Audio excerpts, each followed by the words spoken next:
This is Real News Media TV, coverage you can trust. Please like, share, subscribe, and hit the notification bell. Select all for daily news updates. Good morning, my Real News Media TV family. Thank you so much for tuning in this morning, and I'm wishing for everyone a wonderful day. And in the news this morning for January 21, 2023, cops surmise stunt driver diverted attention from high-low heist. Police investigators have theorized that a driver seen performing various stunts at the Fairview shopping complex in Montego Bay in the wee hours of Friday morning was using the noise from the vehicle's engine to distract security personnel and to disguise the sound of the heavy equipment being used to execute a multi-million-dollar heist. At daybreak, it was discovered that crooks had made off with a cash amounting to over $2.5 million from a Cambio, dozens of high-end cell phones from a store, and the cash and other items estimated at several million of dollars from the Hilo supermarket. Grace Kennedy Group CEO Don Webby said the break-in seemed well orchestrated. Webby, who manages Hilo food stores and the Western Union chain, also stated that the management was distressed by the incident. The news of the break-in is very upsetting, coming soon after we just officially opened Hilo Negril Thursday night, he said. I visited the location Friday morning to see what happened and to speak with the staff, and from my observations, it is clearly a well-orchestrated robbery, he said. Webby expressed hope that the thieves will be apprehended in short order. According to the police, about 2 a.m. Friday morning, a motor vehicle was seen carrying out various stunts in the vicinity of the supermarket. The crooks used powered tools, crowbars, sledgehammers, and steel cutters to cut a hole in a wall at the rear of the building. They then entered the office and cut open 2 safes and stole the cash. It is believed that approximately 5 men carried out this robbery, 3 of whom were caught on the surveillance cameras looting the Cambio, phone store, and the supermarket, an investigator told the news. The cops said that on Wednesday night, a group of men believed to have been the same culprits attempted to rob a Cambio located in the same complex. The men, who were believed to be armed with similar tools, also went to this other Cambio between Tuesday night into Wednesday morning and carried out the same break-in attempt and started cutting a hole in the wall, but their attempts were foiled by security officers and the police, who responded quickly to the scene, the senior cops said. NCB fraud balloons.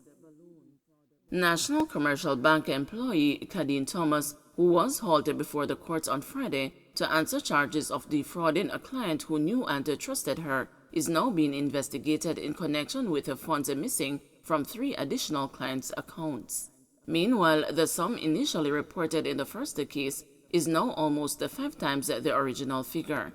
With this additional information presented during Thomas's first court appearance in the St. Anne's Bay Parish Court, Judge Larone Montague Williams denied an application for bail and ordered that the 36-year-old woman be remanded until February 2.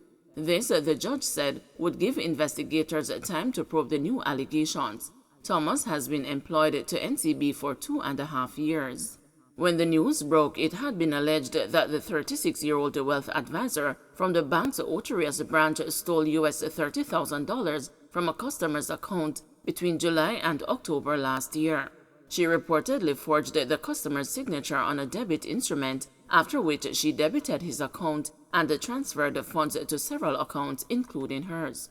Thomas was charged with larceny and offenses under the Cybercrimes Act on Monday after a question and answer session with detectives from the fraud squad. On Friday, the court was told that the missing sum was US $143,000. Those allegations she strongly denies and maintains her innocence, said Thomas's attorney Matthew Hyatt. He intends to make another attempt to have his client released on bail when she next appears in court. We expect that on February 2, the judge will make a decision in regards to bail, Hyatt told the news.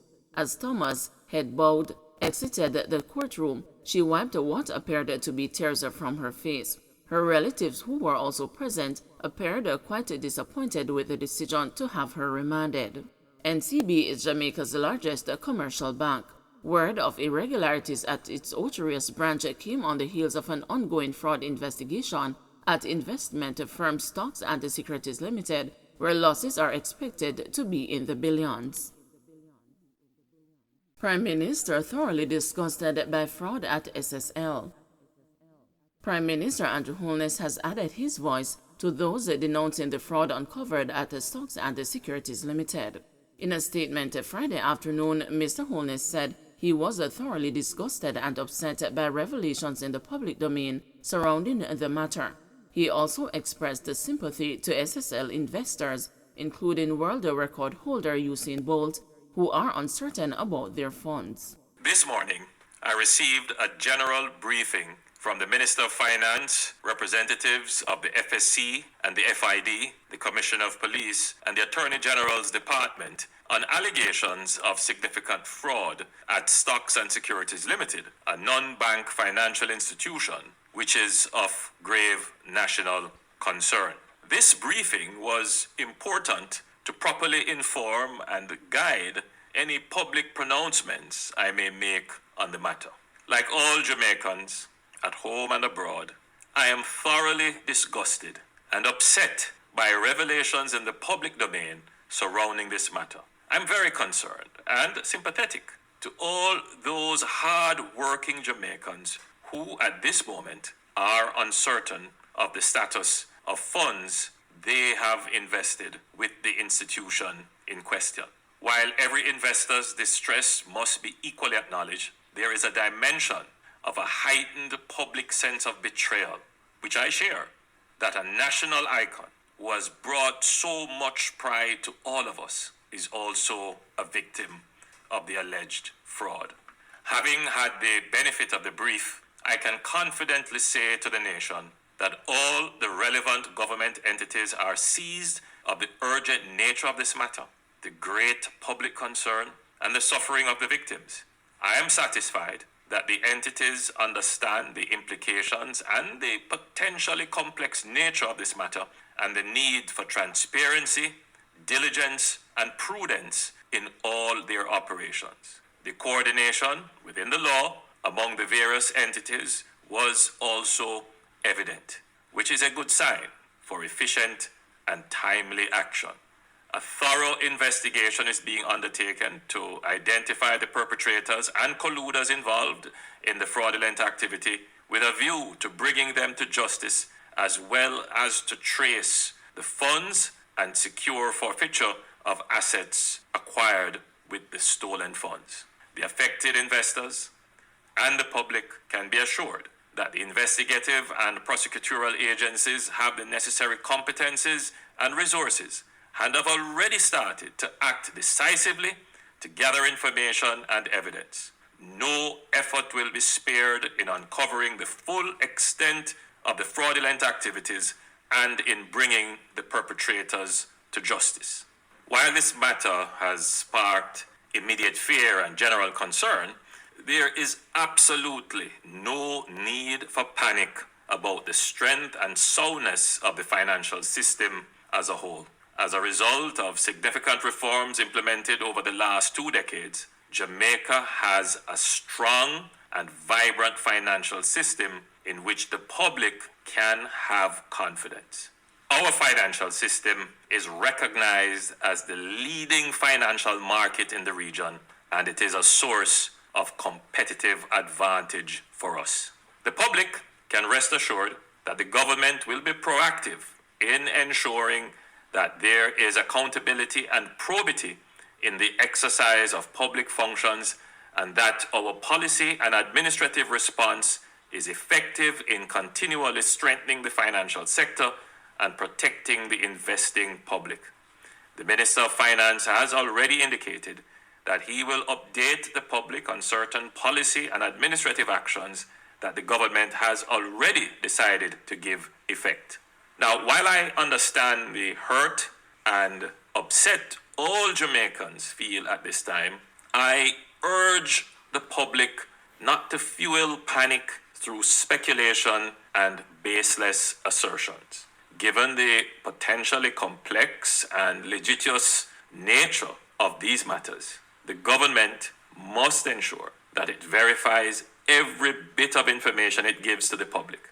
This may sometimes create a short lag in updates and responses. The public should also be aware that for legal and other reasons, the authorities will not always be able to respond to all assertions made in the public domain. This means that the public must exercise caution and patience in how they rely on unconfirmed information. We are aware that there may be persons with narrow agendas seeking to influence markets and investor decisions, promote false narratives, and create instability. Therefore, I have stressed the importance of transparency and accountability to the various government agencies, as this is the only way to secure public confidence. The government will ensure that the laws and systems in place work for the benefit of the general public good, accountability for those responsible, and justice for those negatively affected. Don't forget to like, share, subscribe, and hit the notification bell. Select all for daily news updates.